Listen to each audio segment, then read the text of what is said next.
मेरे सामने नालंदा की धरती पर नए युवा साथियों और भारत के भविष्य को मैं प्रणाम करता हूं, अभिनंदन करता हूं। दोस्तों, विद्यार्थी जीवन में और स्कूली जीवन में वैसे तो बोलने का बहुत अवसर मिला, लेकिन आज इस आयोजन में जो मौका मिला और जो शामिल होने का हमें अवसर मिला वह किसी आशीर्वाद से कम नहीं है, पुरस्कार है, इसे पुरस्कार ही समझा जाए। अद्भुत आयोजन है, सम्मोहक विषय है। इस आयोजन का मकसद है कि आज के विद्यार्थियों में, आज के हमारे साथियों में, युवा साथियों में देखा जाता है कि एक दो सफलता मिलती है, उसके बाद वो निराश हो जाते हैं, हताश हो जाते हैं, अपने आप को शून्य समझते हैं। ऐसा लगता है कि उनके अंदर कुछ है ही नहीं, वो भाव शून्य हो जाते हैं।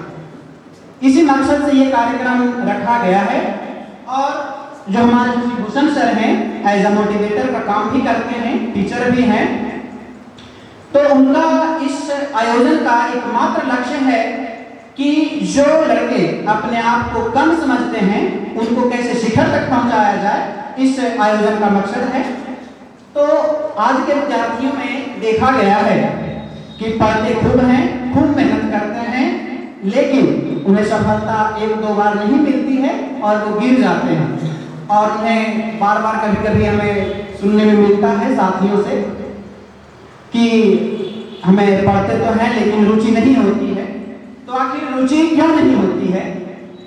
तो बात आती है कि जब उनसे हम पूछते हैं कि आप कोई खेल खेलते हैं, जैसे क्रिकेट हो, वॉलीबॉल हो, फुटबॉल हो, टेनिस हो, कबड्डी हो, कोई भी खेल हो जो आप खेलते हैं, उसमें आपकी रुचि है। पबजी खेलते हैं, पबजी, उसमें हजारों हत्याएं आप करते हैं, पूरे मौज मस्ती से हत्याएं करते हैं, उसमें आपका दशमलव मात्र भी ध्यान भंग नहीं होता, पूरे ध्यान से आप खेलते हैं। इसका मतलब है, सीधा मतलब है कि आप में रुचि की कमी, पावर ऑफ मेडिटेशन भरपूर है। कमी किस बात की है? तो कमी इस बात की है कि आप जब पढ़ते हैं तो किसी उधेड़-बुन में आपकी एकाग्रता नहीं है। तो उधेड़-बुन क्या है? जब किताब खोला और निकाला तो पता चला कि घर में मां कैसी है, पिताजी कैसे हैं, बहन कैसी होगी, किसी का मैसेज नहीं आ रहा है, रिप्लाई क्यों नहीं आया। तो आप इस ईगो में ना रहें कि मैसेज नहीं आ रहा, आप मैसेज कर लीजिए, रिप्लाई आ जाएगा, बात बन जाएगी। माँ से बात कर लीजिए, तबीयत कैसी है, पापा से बात कर लीजिए, तबीयत कैसी, फिर आप पढ़ाई करें। यानी कि जो पहले आपको लगता है कि ये काम जरूरी है, आप उसे पहले निपटा दें, फिर आप किताब पर लग जाइए। दूसरे इसका जो कारण है, इससे निपटने का जो उपाय है, उसमें यह है कि आप पहले उस विषय को पढ़ें जिसमें आपको रुचि हो, इंटरेस्ट हो। जैसे किसी को साहित्य पढ़ने में मजा आता है, जीके पढ़ने में मजा आता है, संविधान पढ़ने में मजा आता है, पॉलिटी है, मैथ्स है, बहुत सारे विषय हैं जो आपको अच्छा लगता हो, पढ़ने में मजा आता हो, पहले आप उसे पढ़ें। दूसरी चीज है कि आप जब पढ़ रहे होते हैं तो आप, ऐसा नहीं है, कोई तपस्वी इतने में होते हैं कि आपको उधेड़-बुन में डाल देंगे कि हम सारी रात जाग जाग के पढ़ते हैं, तो ये फालतू की बात है। कोई रात भर जग के नहीं पढ़ता है।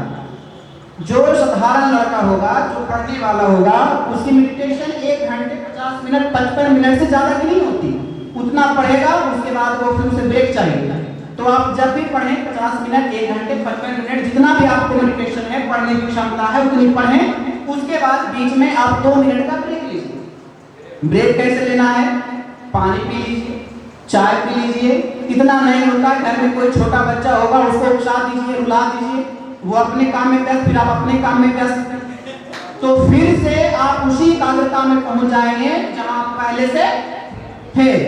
दूसरी चीज है, जब आप ऐसा हो जाएगा 1 घंटे 2 घंटे में, तो फिर आप पढ़ने के लिए फिर से बैठ जाएंगे। तो 1 आवर 2 आवर 3 आवर, फिर आपको पता नहीं चलेगा कि कब बीत गया, है ना। तो सबसे जरूरी चीज है कि 24 घंटा है, हम लोगों के पास 24 घंटा है, उसमें किसी को देखते हैं कि रात में 12 बजे 1 बजे 2 बजे तक किताब निकाल के पढ़ा रहा है, ऐसा लगता है कल होकर के वो रामायण लिखेगा। ऐसे नहीं, रात बना है सोने के लिए, आप बहुत करें तो 10 बजे तक 11 बजे तक पढ़ें और खूब सोएं, भरपूर खाना खाइए, खाना में कोई दोस्ती नहीं, और 11 बजे तक पढ़िए, उसके बाद आराम से सोइए, भरपूर नींद लीजिए।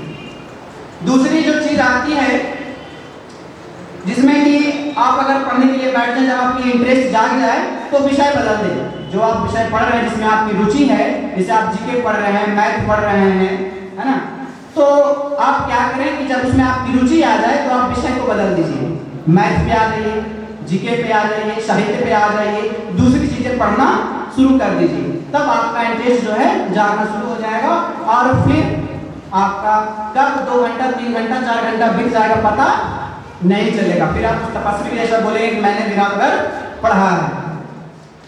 दूसरी चीज है कि किसी किसी बच्चे का या हमारे साथी लोग पूछते हैं कि पढ़ते हैं लेकिन याद नहीं होता, इसका कारण क्या है? पढ़ते तो खूब पढ़ते हैं, रात रात जाग जाग के पढ़ते, लंटेन जला के पढ़ते, लेकिन याद ही नहीं रहता, यानी कि भूल जाते हैं।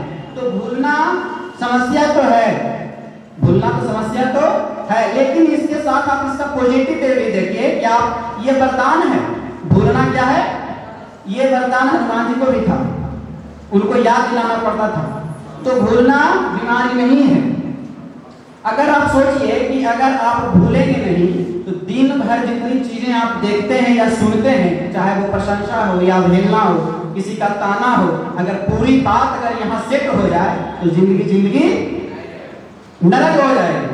तो भूलना भी एक वरदान है। भूलना भी यानी कि जो भी चीजें आपको वांछित लगती है, खराब लगती है, फालतू चीज है, ये सबको हटा दीजिए। मोबाइल की तरह टेम्पर ग्लास लगा लीजिए कि फालतू चीज नहीं आनी चाहिए, फालतू चीज बाहर रही। और बीच बीच में संगत सबसे कीजिए, कुछ बदमाश से भी कीजिए और कुछ अच्छे लोगों से भी कीजिए। दोनों का जरूरी सामंजस्य बहुत जरूरी चीज है। आप रामायण आप लोग देखते होंगे तो कभी कभी जीवन में कुछ लोग उटपटांग लोग आ जाते हैं जो डिस्टर्ब करने का काम करते हैं। तो रामायण में आपने क्या देखा होगा कि रावण से युद्ध चल रही थी राम भगवान की, तो ताड़का को, सुबाहु को, ये सब जो थे, है ना, ये सब स्लीपर सेल, इनसे बहस नहीं की, इनसे प्रार्थना नहीं किया, धड़ाधड़ मार बिना बहस किए।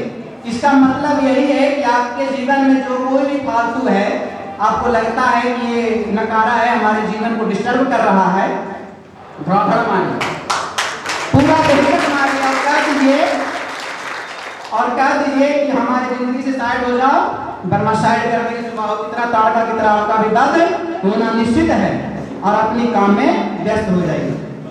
ठीक है। दूसरी चीज है कि भगवान जब रावण से लड़ने गए तो जामवंत थे, हनुमान जी थे, सबसे वार्ता किया कि रावण को मारना है, योजना स्ट्रेटजी बनाई कि मारना। क्यों बनाई? क्योंकि वो दूसरे देश का था, उनसे योजना जरूरी थी। तो हमारा योजना क्या है, हमारा लक्ष्य क्या है? परीक्षा, एग्जाम को क्रैक करना। तो हमें उससे निगोशिएट करना है, उससे बहसबाजी करना है कि हम इसे कैसे प्रश्न करें। बाकी जो चीजें हैं उसको हटा दीजिए, उसको मार दीजिए, सीधा हटाइए। अब इस तरह से जब आपका हो जाएगा तो आप मेडिटेशन भी बनेगी, रुचि भी बनेगी और आप पढ़ेंगे भी, खूब मन लगाकर पढ़ेंगे। और तीसरी चीज कभी कभी आती है कि लड़कों में जब क्लास चल रही होती है तो मन में बहुत सारी हिचक आती है कि अगर हम ये सवाल पूछ दिए, अगर गलती से बिहार की राजधानी पता है कि पटना है, लेकिन मन में कंफ्यूजन है कि पूछना है, इसको कंफर्म करना है, लेकिन अंदर मन में हिचक होगी कि पूछे कैसे, सर डांट देंगे। तो ये बात बिल्कुल गलत है, हिचकना नहीं है, सर डांटते कभी नहीं। आप कभी रात भर कोने में बैठ के सोचिए, एकांत भाव में सोचिए कि कभी ऐसा हुआ कि आपने सही प्रश्न पूछा और सर जी ने जवाब नहीं दिया हो।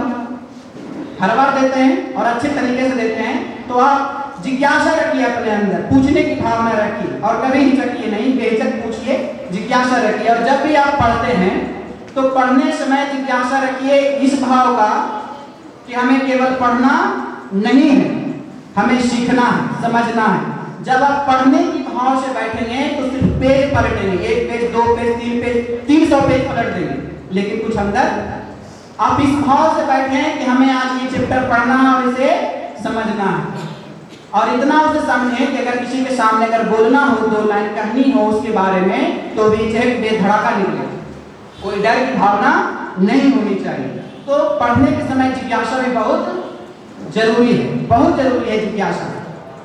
चौथी चीज जो आती है हम लोगों के बीच, कभी कभी विद्यार्थियों में ये भाव होता है कि एकेडमिक को लेकर के, जैसे मैट्रिक पास किया 3rd डिवीजन आ गया, इंटर पास किया उसमें भी 2nd डिवीजन आ गया, डिग्री लिया उसमें भी 2nd डिवीजन आ गया।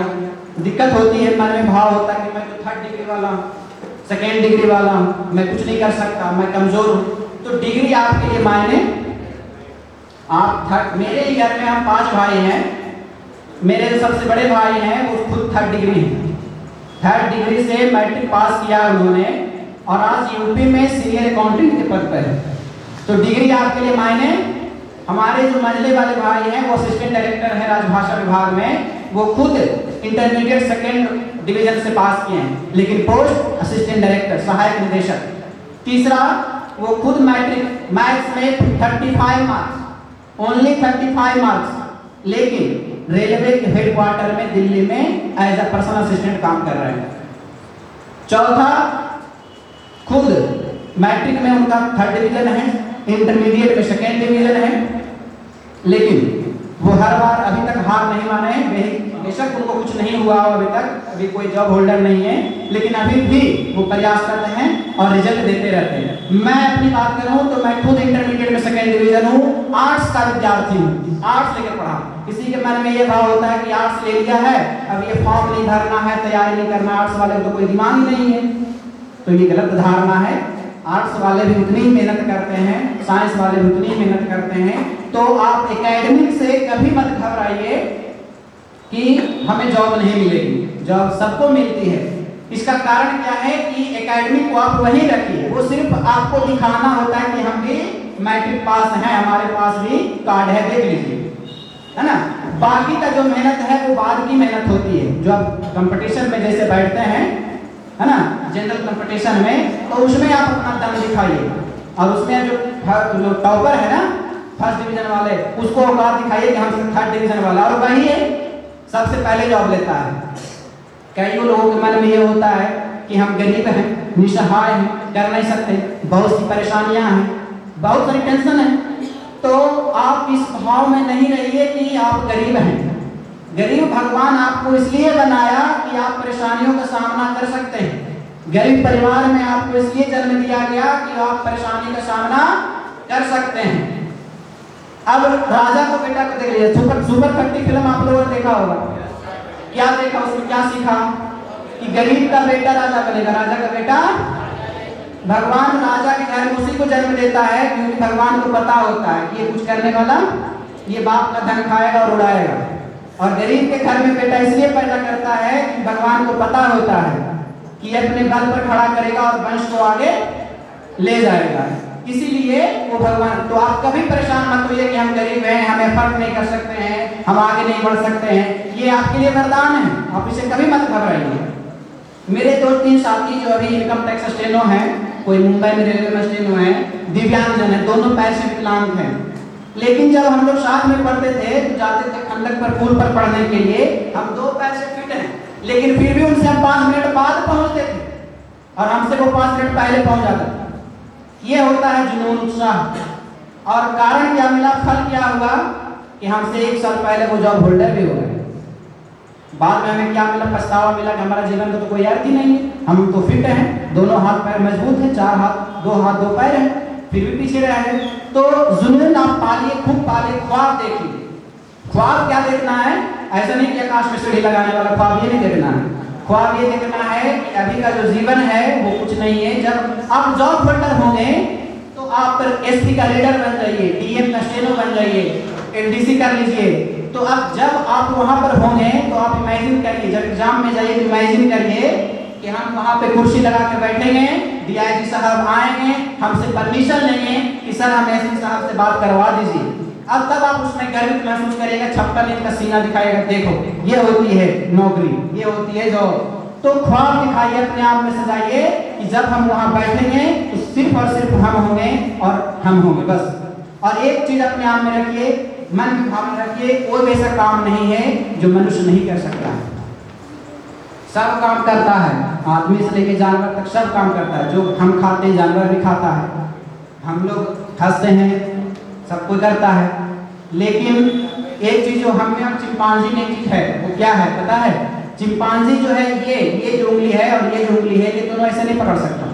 ये मनुष्य में केवल है, वो ऐसे पकड़ सकता है। यानी कि कलम सिर्फ मनुष्य पकड़ सकता है, कोई जानवर और जाहिल नहीं पकड़ सकता। तो इसको बना के रखिए, इसको बना के रखिए और आगे बढ़ते रहिए और अपने आप में कभी जुल्म को कम मत होने दीजिए। जीवन में कष्ट आएंगे जाएंगे, असफल होंगे, पराजय होगी, असफलता मिलेगी, लेकिन अंत में जो आपको मिलेगा वो अमृत फल मिलेगा, जिसकी खुशी असीम होगी, अशेष होगी, जिसकी गिनती आप नहीं कर सकते हैं।